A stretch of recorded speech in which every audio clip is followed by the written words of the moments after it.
Very good Sudhir ji, मेरी voice तो शायद आ रही होगी जहां तक मुझे अनुमान है, और कंफर्म करें कि मेरी वॉइस आ रही है, फिर हम लोग आगे बढ़ते हैं। और आज मैं आपके लिए न्यूमेरिकल्स का एक बंच लेकर के आया हूँ। हर टॉपिक से 10-10 न्यूमेरिकल कराऊंगा, क्योंकि न्यूमेरिकल में टाइम भी लगेगा और न्यूमेरिकल्स में टाइम भी लगेगा, और जहां तक है कि आपको लगाना है, मैं आपको आंसर्स नहीं, जब नहीं आएंगे तो आपको बताऊंगा, लेकिन पहले मैंने ये सब सेट पूरा बना रखा है आपके लिए। इक्विलिब्रियम के न्यूमेरिकल्स मेरे पास में है, यानी 10 न्यूमेरिकल मैं कराऊंगा, रिमेनिंग आप करिएगा। इसमें 27 न्यूमेरिकल्स हैं पहले स्लॉट में, इनके आंसर भी लगा रखे हैं। इसके बाद केमिकल काइनेटिक्स के न्यूमेरिकल 15 हैं, आप लगाएंगे, 15 के आंसर भी दे रखे हैं। सॉल्यूशन के न्यूमेरिकल्स दे रखे हैं 33, इनके आंसर भी दे रखे हैं। और इसी तरीके से आयनिक इक्विलिब्रियम, मतलब इक्विलिब्रियम के दो हिस्से होते हैं, आयनिक इक्विलिब्रियम और केमिकल इक्विलिब्रियम, इसके भी न्यूमेरिकल्स आपके सामने लगेंगे।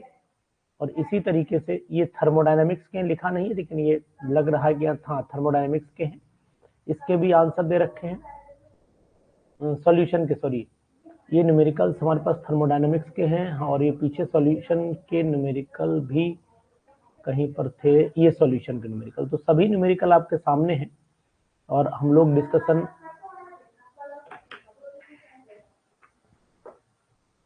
ठीक है ना, तो स्टार्ट करते हैं।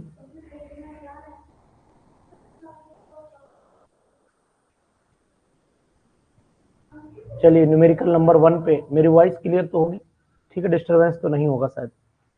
क्वेश्चन नंबर 1 बताइएगा answer. Which of the following oxide of the nitrogen will most stable 1।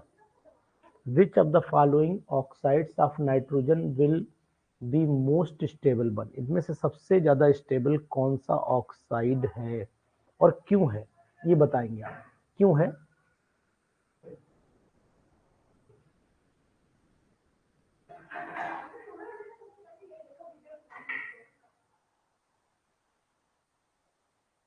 Answer chatting box में क्लियर नहीं दिख रहा है, आप अपना नेट सही करिए, नेट की स्पीड अपनी अप टू द मार्क करिए सुधीर जी, नेट की स्पीड सही करिए और एचडी पर मोड में चलाइएगा, है ना। जूम कर दिया है मैंने।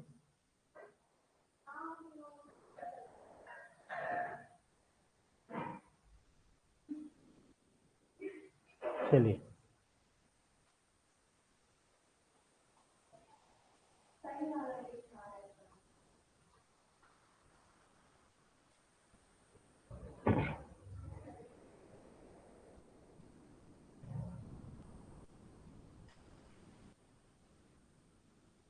सभी लोग आंसर दीजिए, तब मैं आंसर को फर्स्ट का 3 रश्मि, शिवांगी फर्स्ट का 3। देखिए यहाँ पर आपको आंसर ये देख करके नहीं बताना, आप लोग N2O5 मैंने समझ लिया क्यों आंसर दे रहे हो, आप लोग पीछे से आंसर दे रहे हो, जो एक बार हम लोग स्टेबिलिटी की बात कर चुके हैं उसके हिसाब से आप आंसर दे रहे हो।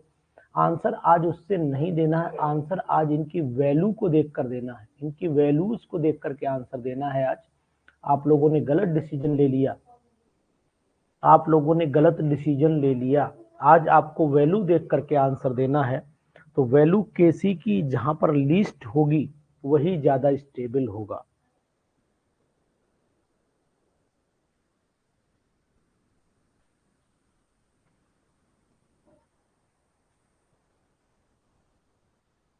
लीस्ट वैल्यू जहां ज्यादा होगी वहीं ज्यादा स्टेबल होगा। तो यहां लिख देता हूं least is the value of, least is the value of,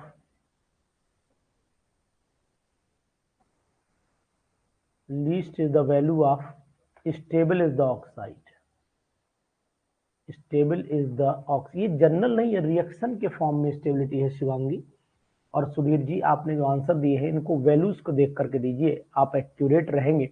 यहाँ पर न्यूमेरिकल पॉइंट ऑफ व्यू से ये ब्रेक हो रहा है, इसलिए स्टेबल यहाँ पर कंडीशन चल रही है, रिवर्सिबल रिएक्शन में है। थर्मली स्टेबल की बात अलग हो जाती है, इक्विलिब्रियम कांस्टेंट की बात अलग हो जाती है। सेकंड क्वेश्चन पे आइए, क्वेश्चन नंबर सेकंड, 10 कराऊंगा, 10 क्वेश्चन का स्लॉट है मेरे पास।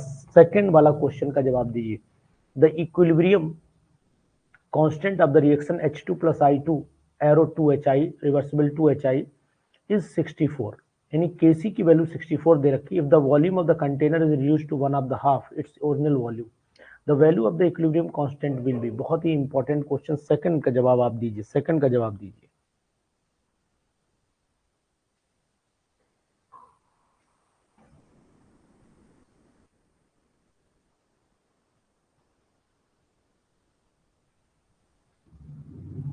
यस रश्मि जी, बिल्कुल 100% सेकंड होगा, क्योंकि एक चीज आपको बता देना चाहूंगा, यहाँ पर सेकंड ही आंसर आएगा, क्योंकि आपको एक चीज बता दूं, यहाँ पर the equilibrium constant for the reaction 64 दे रखा है।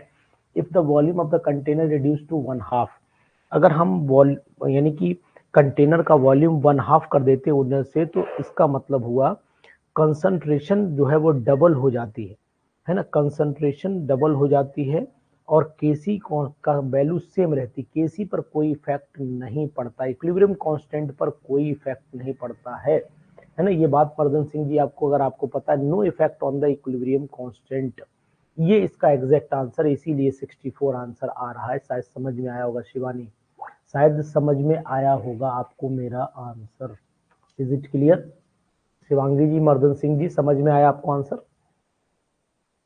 चलिए इसके बाद थर्ड पे आ जाइए। थर्ड पे sodium sulphate dissolve in water with evolution of the heat, consider a saturated solution that is a solution in equilibrium will solute है ना, solid solute that is a solution in equilibrium with solid solute, ठीक है, of a sodium sulfate if the temperature is raised then the according to Le Chatelier temperature बढ़ाया जाए तब क्या होगा जी बताइए।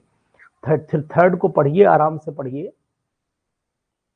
Sodium sulphate dissolve in water, ठीक है, with evolution of the heat consider as a saturated solution, मतलब saturate हो चुका है ना। इसका मतलब ये कि sodium sulphate if temperature is sorry that is a solution in equilibrium with solid state, यानी सॉलिड स्टेट के साथ इक्विलिब्रियम में है ना, ऑफ सोडियम सल्फेट, ठीक है, saturated solution of sodium if temperature is raised, अगर टेम्परेचर बढ़ाया जाएगा तो इसका मतलब प्रेसिपिटेशन हो जाना चाहिए, प्रेसिपिटेशन होना चाहिए कुछ सॉलिड का। तो आंसर नंबर आपने बिल्कुल सही जवाब दिया है शिवांगी त्यागी कि सेकंड ही आंसर होना चाहिए मेरे अकॉर्डिंग और आपके अकॉर्डिंग भी। एक मिनट रुक जाओ।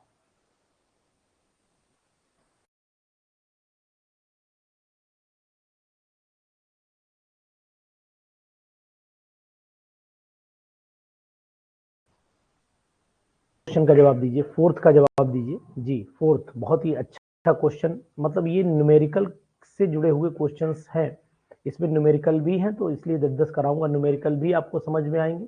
लीना जी 3 का भी ठीक है, very good, nice. Consider a reversible reaction, reversible reaction को कंसीडर करिए, रिवर्सिबल रिएक्शन को कंसीडर करिए at equilibrium the addition of Cn, अगर Cn इसमें ऐड किया जाए तो रिएक्शन बैकवर्ड चलना शुरू हो जाएगी, रिएक्शन बैकवर्ड चलना शुरू हो जाएगी, कंसंट्रेशन H पॉजिटिव आयन की डिक्रीज हो जाएगी, बिल्कुल एग्जैक्ट है ना, decrease the H positive ion concentration, ठीक है। फोर्थ का सेकंड आंसर आपका आ जाएगा।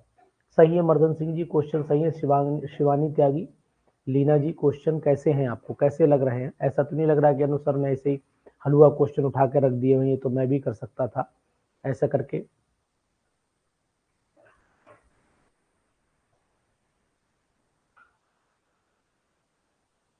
जी क्वेश्चन नंबर 5 पे आ जाइए, 5 पे आइए और आंसर बताइए।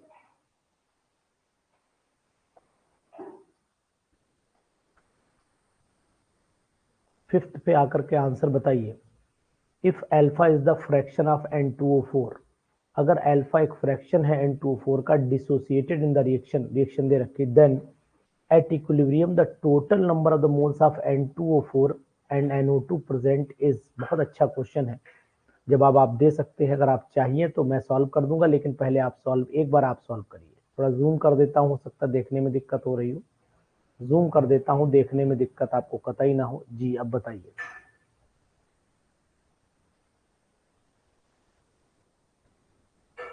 जी बोलिए।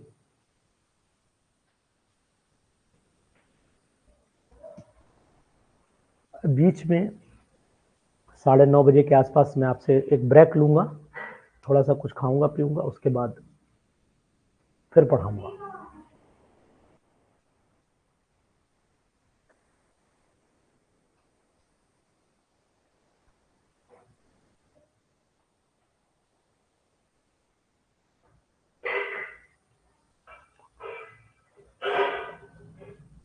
फाइव का डी बता रही है लीना जी, 5 का डी ही है एग्जैक्ट, लीना बिल्कुल एग्जैक्ट, 5 का थर्ड नहीं है मर्दन सिंह जी, 5 का डी ही आएगा।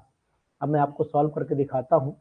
देखिए N2O4 को आप ब्रेक कर दीजिए और जैसे ब्रेक करेंगे 2NO2 बनेगा, और यहीं पर अगर इसका 1 मोल मान लेते हैं, शुरुआत में 0 होगा, यहाँ पर 1 माइनस अल्फा हो जाता है, तो ये आपका 2 अल्फा बन जा रहा है ना, अल्फा कम होगा तो 2 अल्फा बनेगा, भाई 1 से 2 बन रहा है ना, तो इसका मतलब अल्फा से 2 अल्फा बनेंगे, तो 1 minus alpha plus 2 alpha is equal to हो जाएगा 1 प्लस अल्फा, यानी answer number fourth, answer number fourth जो है वही होगा, यानी कि 1 प्लस अल्फा। Yes, 100% right. चलिए तरीके से लगाइए, ट्रिक से लगाइए, जल्दी हो जाएगा question. The free energy change of A reversible reaction at equilibrium is, the free energy change of A reversible reaction at equilibrium is, बताएं, सिक्स्थ वाले को बताएं, सिक्स्थ वाले को बताइए, सिक्स्थ का आंसर देंगे अच्छा लगेगा। The free energy change of A reversible reaction at equilibrium is, बिल्कुल सही। HI was heated in a sealed tube. HI was heated in a sealed tube at 450 degrees Celsius till the equilibrium was reached. HI was found to be 22% decomposed. The equilibrium constant for dissociation is, जी seventh का answer दीजिए, seventh का answer की demand. बहुत ही अच्छा question, समय लीजिए लेकिन करिए, समय लीजिए। देखिए मैंने बोला न्यूमेरिकल्स के पॉइंट ऑफ व्यू से ये टॉपिक बहुत ही इंपॉर्टेंट है। 10 क्वेश्चन इसके कराऊंगा, 10 कराऊंगा, बाकी आप लोग करिएगा, है ना? सही ना संजय जी, सुधीर, संजय, मर्दन सिंह जी, लीना जी, और कौन है, स्मिता, शिवानी, और बाकी लोग जो भी हैं बैच में, सभी के नाम लेना पॉसिबल नहीं है, लेकिन फिर भी HI ये वाला ये मैं सोच रहा हूँ कि 10 करा देता हूँ, नहीं तो फिर हो ही नहीं पाएंगे, एक ही टॉपिक से रह जाएंगे हम लोग, तो इसलिए सेवंथ का जवाब आप दीजिए, सेवंथ का जवाब दीजिए। HI was heated in A seal tube of 440, इसका कोई मतलब नहीं till the equilibrium was reached, नहीं मैं बताऊं फटाक से आपको आंसर कैसे आएगा, मैं बता देता हूं, नहीं तो आप समय ले लेंगे। चलिए क्या करता हूँ, सेवंथ वाले में, सेवंथ वाले में मैं पहले इस रिएक्शन को बना लेता हूँ। HI was found to be decompose, यानी कि 2HI कर देता हूँ, 2HI, और रिवर्सिबल कर देता हूँ H2 प्लस I2 कर देता हूँ, ठीक है ना? इसमें इसके कितने मोल है शुरुआत में भाई, अगर मैं HI का लेता हूँ तो यहाँ पर आपके 2 मोल दिख रहे हैं, यहाँ पर 0 मोल, यहाँ पर भी 0 मोल रिएक्शन के टाइम पर, ठीक है ना? अगर मान लीजिए सपोज कर लेते हैं, कह रहा है कि HI was found to be 22% decompose कर देता हूँ, तो 22% का मतलब हुआ कि अगर मैं इसका 1 मोल से करता हूँ तो 1 माइनस इसका 1 मोल करता हूँ, 1 माइनस 0.22 इज इक्वल टू हो जाता है, ये शुरू में कितना बनेगा, 0.11 बनेगा, क्योंकि आधा बन रहा है, इसका आधा चल रहा है, ये भी 0.11 ही बनेगा। तो ये कितना बचा, रिमेनिंग कितना बचा, ये बचा आपका, घटा लीजिए इसमें से, तो ये बचेगा आपका 10 में से 8, 8 बचा, 7.78 बचा, और ये 0.11 बचा, ये भी 0.11 बचा, ये भी 0.11 बचा। पढ़ा ले थोड़ा, फिर बैच गैप करेंगे फिर पढ़ा, गैप करके भी पढ़ा। तो यहाँ पर बन जाएगा आपका Kc इज इक्वल टू हो जाएगा, Kc इज इक्वल टू हो जाएगा आपका, ऊपर आ जाएगा वही H2 की कंसंट्रेशन, यहाँ हो जाएगा I2 की कंसंट्रेशन, नीचे आ जाएगा आपका HI की पावर 2, तो ये हो गया 0.11 इंटू 0.11, नीचे 0.78 का होल स्क्वायर, मल्टीप्लाई करके आंसर मुझे बताइए क्या आ रहा है। सुधीर आंसर बताइए जल्दी से, केसी का आंसर क्या आ रहा है, इनमें से कैलकुलेशन करके बताइए, नहीं तो मुझे आंसर सीट पलटनी पड़ेगी, इससे बेटर कि आप आंसर जल्दी से बता दीजिए। इसको डिवाइड करके बताइए, कैलकुलेटर उठा लीजिए, 2 मिनट का आंसर है, बता दीजिए। सुधीर जी, मर्दन सिंह जी, लीना, जो जल्दी से कैलकुलेट कर दे बता दे।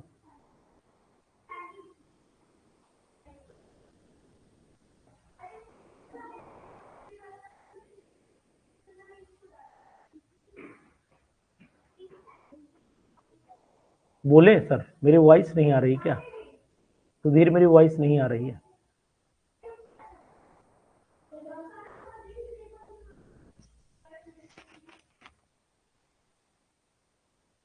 मर्दन सिंह जी, सुधीर जी, मेरी वॉइस नहीं आ रही क्या?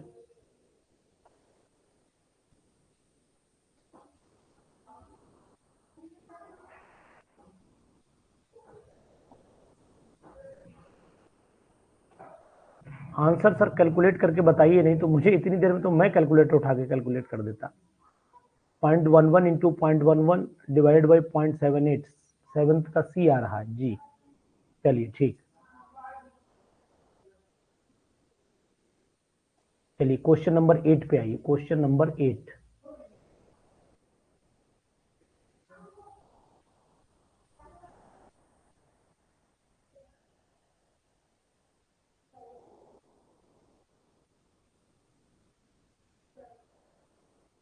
जी क्वेश्चन नंबर 8 पे आइए। For a reaction 2A + B reversible C+D, the active mass of the B is kept constant and that of A is tripled. It is observed that the rate of reaction,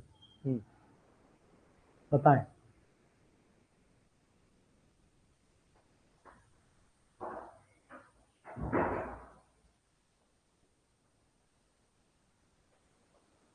earth का answer बताइए जल्दी से, earth का बताइए, ऐसे earth का फिर answer निकालना पड़ेगा।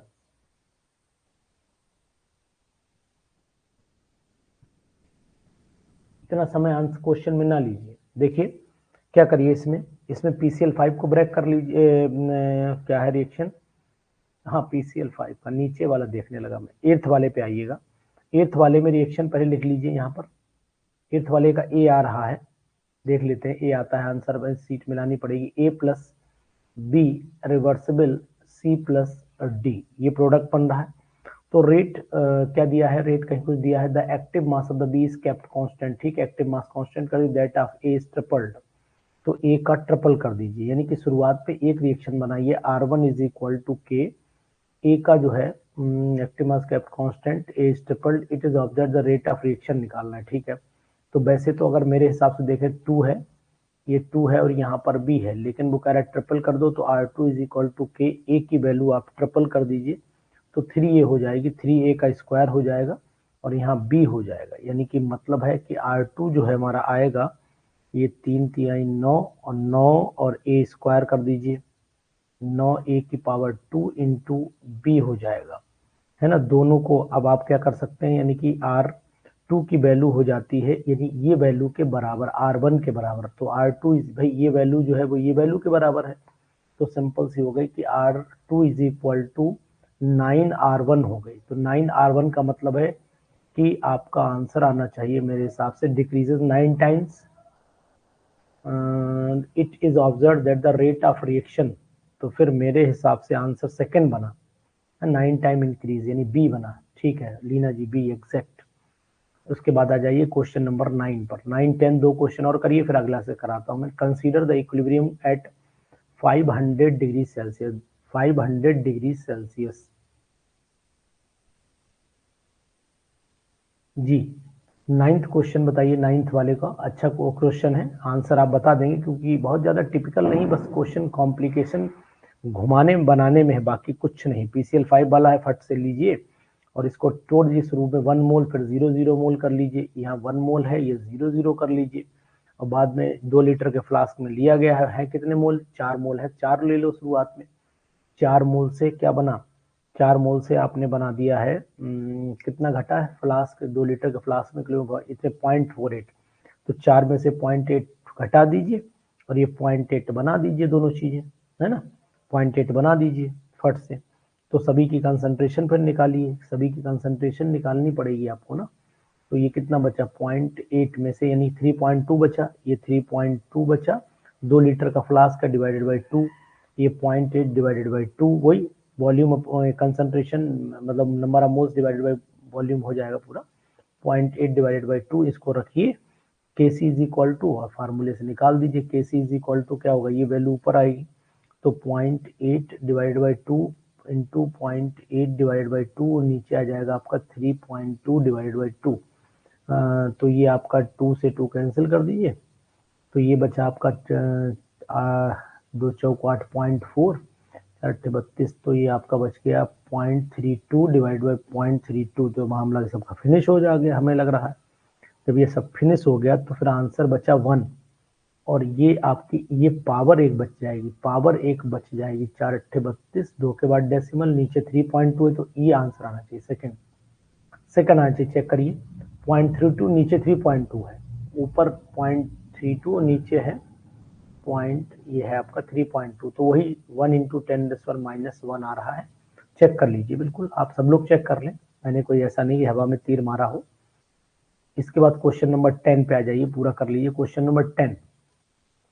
संजय जी अब तो आप बता ही देंगे, तो जल्दी आंसर दिया करिए, ठीक है। For a reaction Cu + 2Ag reversible Cu ये दे रखा है, the equilibrium constant Kc is given by, जी बस क्वेश्चन तो बहुत है, लेकिन 10th तक हमारा आपसे वादा कि 10th तक हम लोग डिस्कशन करेंगे, इसके आगे क्वेश्चन आप लोग करिएगा, शीट लगाऊंगा क्लास होने के बाद शीट में अपलोड कर दूंगा, ठीक है। जब तक थोड़ा सा आप फटाफट क्वेश्चन करिए। क्वेश्चन नंबर यहाँ पर दोबारा देख लीजिए, ये था, ये रिएक्शन दे रखी, केसी इक्विलिब्रियम कांस्टेंट बताना था।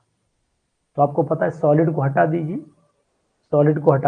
ऑटोमेटिकली आंसर आ जाएगा, ठीक है। यहाँ पर आपको सॉलिड को हटाना, तो ये हो जाए सी यू ऊपर आ जाएगा, यदि आंसर आ गया सी यू ऊपर आ जाएगा, ये आंसर थर्ड आना चाहिए, थर्ड 10th का थर्ड आना चाहिए, चेक कर लीजिए आप, ठीक है ना, करेंगे।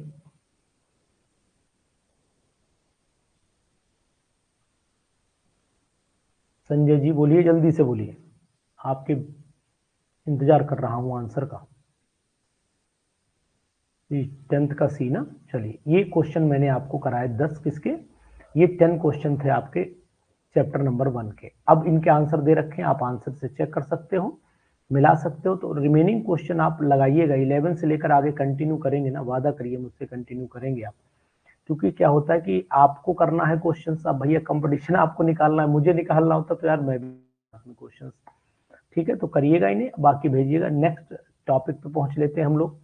केमिकल काइनेटिक्स के भी 15 क्वेश्चंस हैं, ये कराऊंगा पहले, इसके बाद हम लोग आगे की तरफ बढ़ेंगे। और आपसे कहा छोटा सा ब्रेक लूंगा, कुछ मुझे खाना है, भूख लगी है, इसलिए आज मैंने खाया नहीं है, तो फिर पढ़ाऊंगा, है ना। तो लेकिन मैंने सोचा टाइम दिया आपको 8:30, तो मैं आपको पहले पढ़ा दूं, बीच में ब्रेक लेके खा लूंगा, इतनी परमिशन आपसे ले लूंगा मैं जी। क्वेश्चन नंबर 1,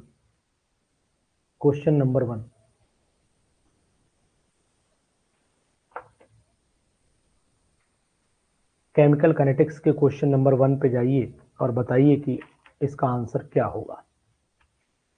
केमिकल काइनेटिक्स का फार्मूला आपको पता ही है, बताने की जरूरत शायद मुझे नहीं है जी।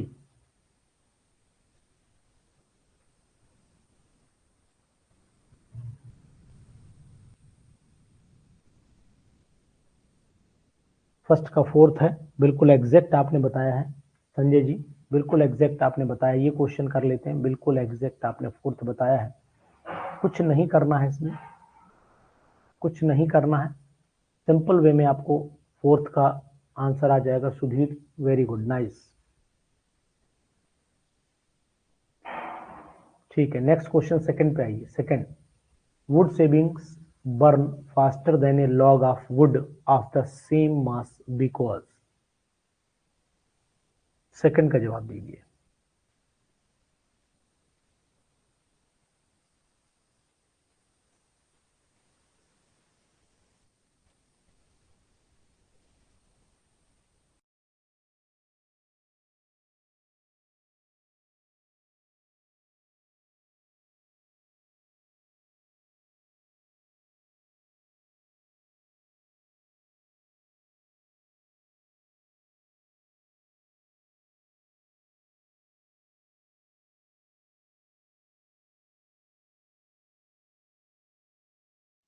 जी बताएंगे। सेकंड वाले का आंसर फोर्थ है, वेरी गुड। सेकंड वाले का आंसर फोर्थ नहीं है, वुड सेविंग्स बर्न फास्टर, क्योंकि would savings have larger surface area, ये आएगा, ठीक है। Would savings have larger surface area, Shivani, would shavings का सरफेस एरिया ज्यादा हो जाएगा ना, तभी तो जलेगा, नहीं तो क्यों जले। एक पेपर जो है आपने देखा, और वुड डस्ट, ये तो क्वेश्चन पढ़ाते भी हो गए आप लोग। वुड डस्ट फर्स्ट क्यों होगा भाई सुधीर, फर्स्ट क्यों होगा सेकंड का, सेकंड का फर्स्ट क्यों होगा।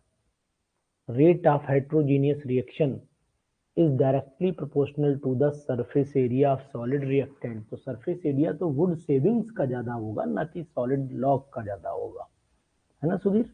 तो आंसर सेकंड बताइए आप। आपसे गलती हो रही है, ये थोड़ा सा मुझे वो लगा, और ये शिवानी से गलती हुई, सेकंड का फर्स्ट बता दिया। लॉग सरफेस एरिया आपको पता, छोटे छोटे टुकड़ों का ज्यादा होगा, ना कि एक बड़े पीस का ज्यादा होगा शिवानी, है ना। चलिए क्वेश्चन नंबर थर्ड पे आइए। Question number third, which of the following does not affect the rate of reaction. इसमें एक्चुअली में शीट बनाते समय क्या है, कुछ न्यूमेरिकल्स भी हैं, मिक्स एक आध हो जाते हैं क्वेश्चन सिलेक्शन के टाइम पर, लगता है कि ये चैप्टर वाइज है। तो which of the following does not affect the rate of reaction, एक आध क्वेश्चन ये भी हो जाएंगे तो रिवीजन भी हो जाएगा जी। कौन सा रेट ऑफ रिएक्शन को अफेक्ट नहीं करता? तो हीट ऑफ रिएक्शन अफेक्ट नहीं करती है। Lubna, you are 100% right. Question number ये न्यूमेरिकल में आता है, फोर्थ फिफ्थ सिक्स्थ ये सब न्यूमेरिकल कैटेगरी में, एक आध क्वेश्चन बीच बीच में पड़े हैं। फॉर अ रिएक्शन ये दे रखी है ना, इस तरीके से ये रिएक्शन दे रखी, पढ़ लीजिए और इसको बताइए कि आंसर फोर्थ वाले का क्या आना चाहिए। Ashish Shukla ji, very good. Second का थर्ड, ये 23rd क्या बोल रहे हैं, कुछ समझ नहीं पाया मैं। आप थोड़ा गैप, जैसे आशीष जी आप जब लिखें तो जैसे 2 का आंसर लिखना 2-3 ऐसे करके लिखिए। यस, जैसे सपना ने लिखा है ऐसे लिखिए। फोर्थ का फर्स्ट आंसर सपना ने दिया है, लेकिन सपना आपको जानकारी देना चाहूंगा कि the order of the reaction, order हमेशा ऐसी रिएक्शंस का, इसका मतलब हुआ कि dx/dt इज इक्वल टू के एसीटोन प्लस एच। पॉजिटिव से तो कोई मतलब ही नहीं है, आयोडीन से रिलेशन है, तो यानी कि ये स्यूडो, अगर आपको ध्यान दीजिए इस पे, तो ऐसी रिएक्शंस जो होती हैं वो डिपेंड किस पे करेंगी, इसी के ऊपर तो करती हैं। तो ऐसी रिएक्शंस हमेशा किस में चली जाती है? जीरो ऑर्डर में चली जाती है, जीरो ऑर्डर में चली जाती है ना। The order of reaction with respect to iodine, तो आयोडीन को तो यूज ही नहीं किया ना, तो आयोडीन के रिस्पेक्ट में जीरो ऑर्डर हुई ना, आयोडीन के रिस्पेक्ट में ये जीरो ऑर्डर हो गई, क्योंकि आयोडीन को हम लोगों ने यूज ही नहीं किया मर्दन सिंह जी, आयोडीन को तो यूज ही नहीं किया। अगर कोई यूज हो जाता तो हो जाती बात, है ना। चलिए सेकंड, फोर्थ का सेकंड आइए।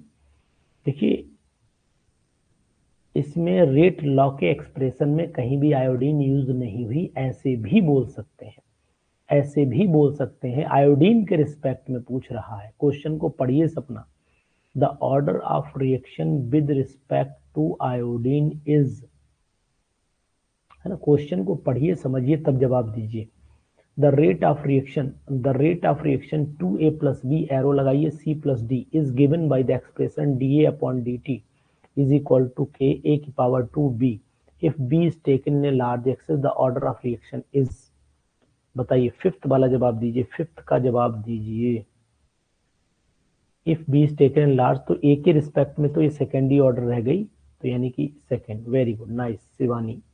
देखो अच्छे क्वेश्चन है, एकदम सेलेक्टेड है, और उम्मीद करूंगा, ईश्वर से दुआ भी करूंगा कि यहाँ पर क्वेश्चन आपको मिले, इसमें एग्जामिनेशन में आपको मिले, और कहाँ मिलेंगे, सड़क पे तो टहलते हुए मिलेंगे नहीं। क्वेश्चन नंबर 6 पे आइए, क्वेश्चन नंबर 6 पे आइए, क्या जवाब, देखिए क्वेश्चन आपके लिए अनुसार मेहनत करते हैं। एक लोगों ने कल मुझे फोन करके कहा कि सर आप मेहनत नहीं कर रहे हैं, तो भैया क्या करूं, घर पे झाड़ू उड़ू लगाऊं आकर के, क्या करूं, गड्ढे उड्ढे खोदना शुरू कर दूं 2-4, है ना। इतनी मेहनत के बाद कुछ लोग कह रहे हैं कि सर आप मेहनत नहीं कर रहे हैं, तो भैया मैं पढ़ना शुरू कर दूं, उनकी जगह पेपर मैं दे आऊंगा। The half life of the first order reaction, the half life of the first order reaction, इसकी बताइएगा क्या हो जाती है। ये कौन सी फर्स्ट ऑर्डर रिएक्शन है? फर्स्ट ऑर्डर रिएक्शन की हाफ लाइफ डिपेंड होती है या इंडिपेंडेंट होती है? तो आपको जानकारी होनी चाहिए, directly proportional to the concentration of,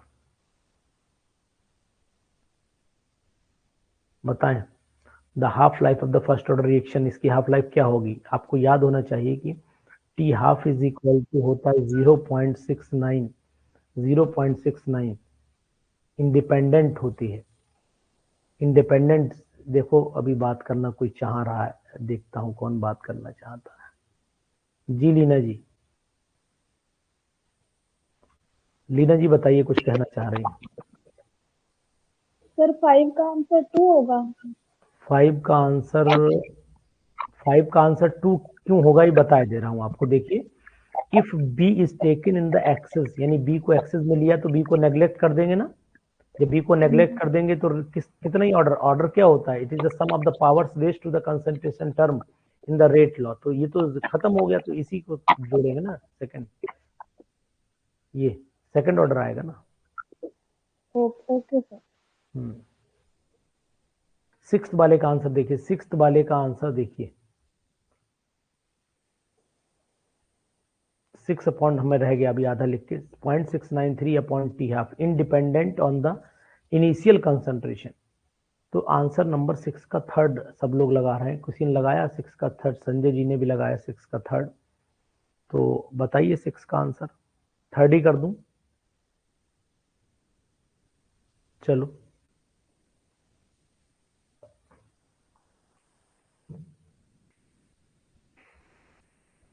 आगे बढ़िए, क्वेश्चन नंबर नेक्स्ट पे बढ़िए, 7th पे बढ़िए, 7th।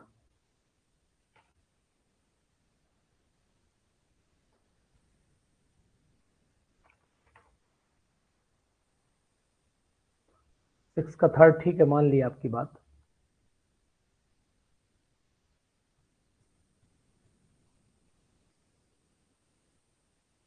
सेवेंथ का सेकेंड।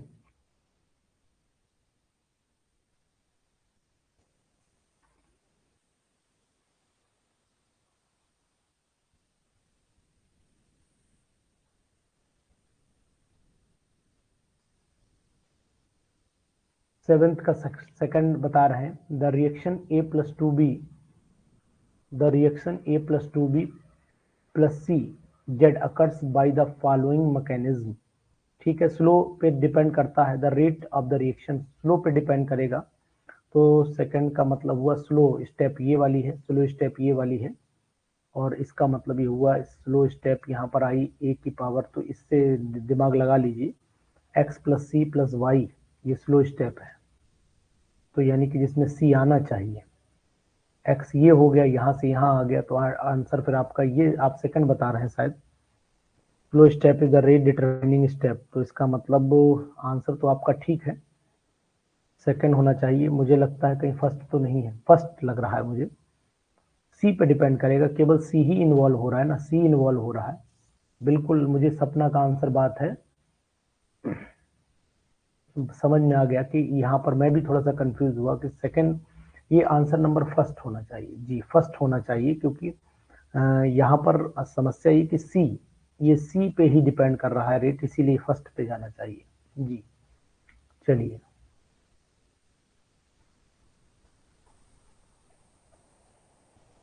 क्वेश्चन नंबर 8 पे आ जाइए, क्वेश्चन नंबर 8 पढ़ लीजिए, इसका जवाब फिर आपको आगे देना पड़ेगा। The activation energy, the activation energy of the forward and reverse reaction in the case of the chemical reaction are इतना mole respective, the reaction is, kinetic energy दो दे रखी है, दो काइनेटिक एनर्जी अगर आपको दे रखी है तो एक को एफ मान लो, एक को ई आर मान लो, तो अगर ई आर जो होती है वो ज्यादा होती है तो फिर रिएक्शन एक्सोथर्मिक होती है, अगर ई आर ज्यादा होती है तो रिएक्शन एक्सोथर्मिक होती है जी। ठीक है ना, इतनी बात याद रखें, ई आर अगर ज्यादा है तो रिएक्शन एक्सोथर्मिक है, तो एट्थ का आंसर आप बताइए जी, एट्थ का आंसर फिर बताइए।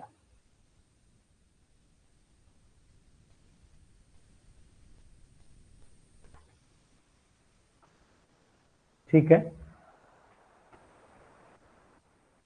नाइन्थ पे आइए, जल्दी जल्दी से 10 10 12 12 क्वेश्चन अगर हो जाएंगे तो ठीक रहेगा।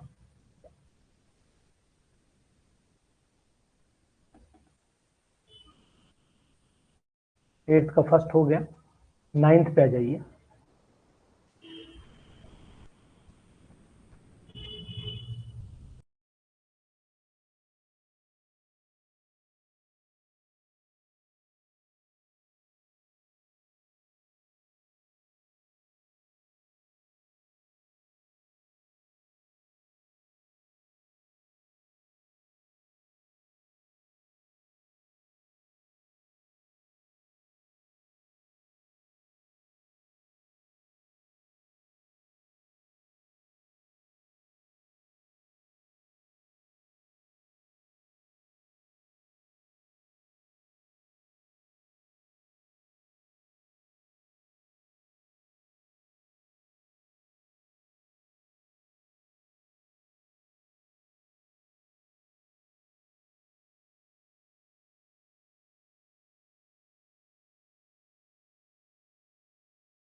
ठीक है सर, म्यूट हो गया था इसलिए वॉइस नहीं आ रही थी।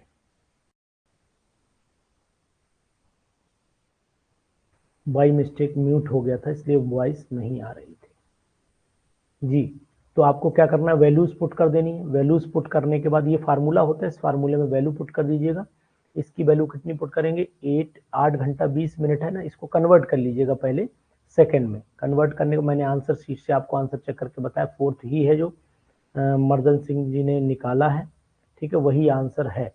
ठीक है ना, वो एग्जैक्ट है, बस वैल्यू पुट करनी है। यहाँ ए की कंसंट्रेशन की पुट कर दीजिएगा और यहाँ आपका के की वैल्यू 8 घंटा 20 मिनट 8 आवर्स 20 मिनट को सेकंड में कन्वर्ट कर लीजिएगा और ये आपकी कंसंट्रेशन की वैल्यू रख लीजिएगा।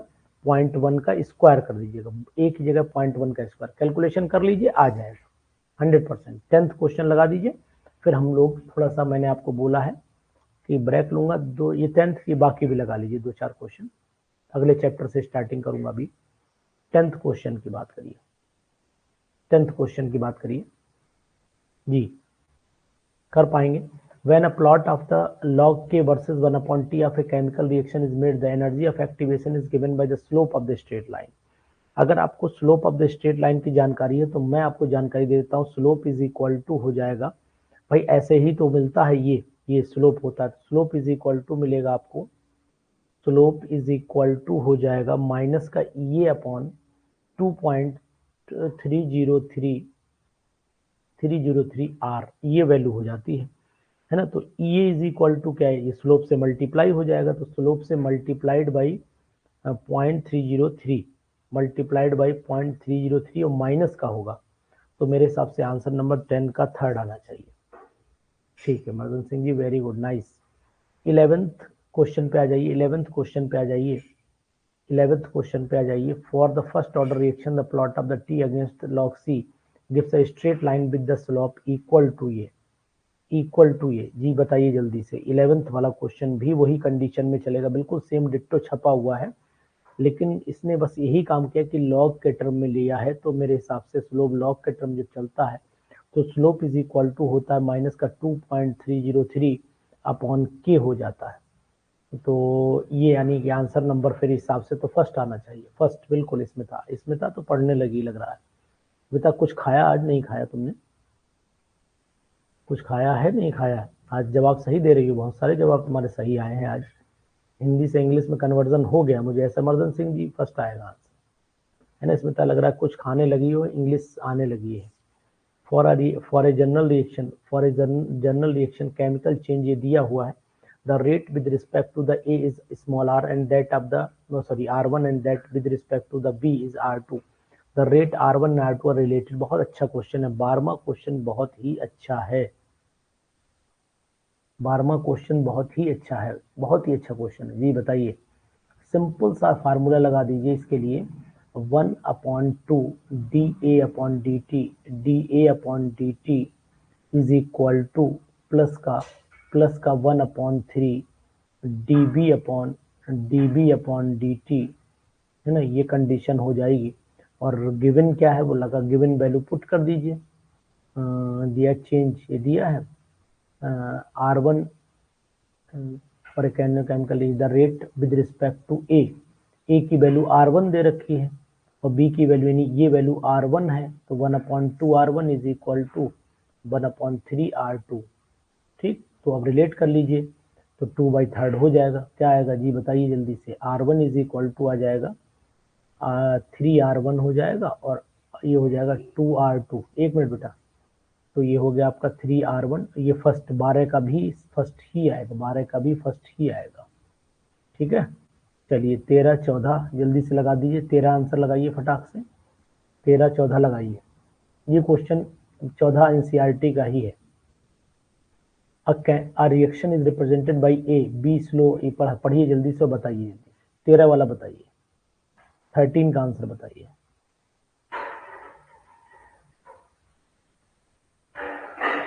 13 का आंसर बताइए।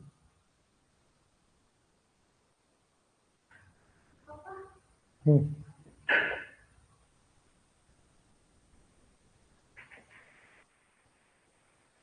13 का आंसर बताएं।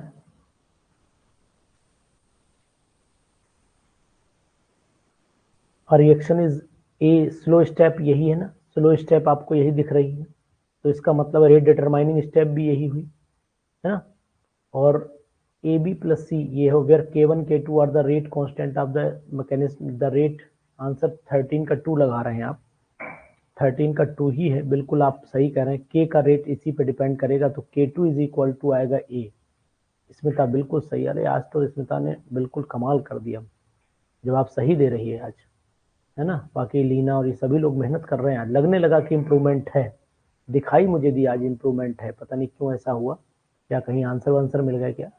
14-15 की बात करिए, in the case of the first order reaction the ratio of the time required for the 99.9% completion to 50% completion is, जल्दी बताइए जल्दी, 14-15 और बता दीजिए, फिर जय हिंद करता हूं।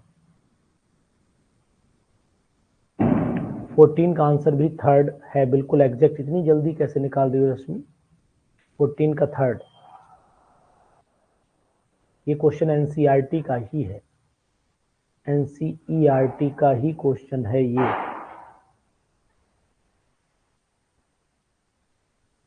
क्वेश्चन नंबर 15 बताइएगा, 15 का सेकंड, ये आएगा आंसर, चेक करिए 15 का,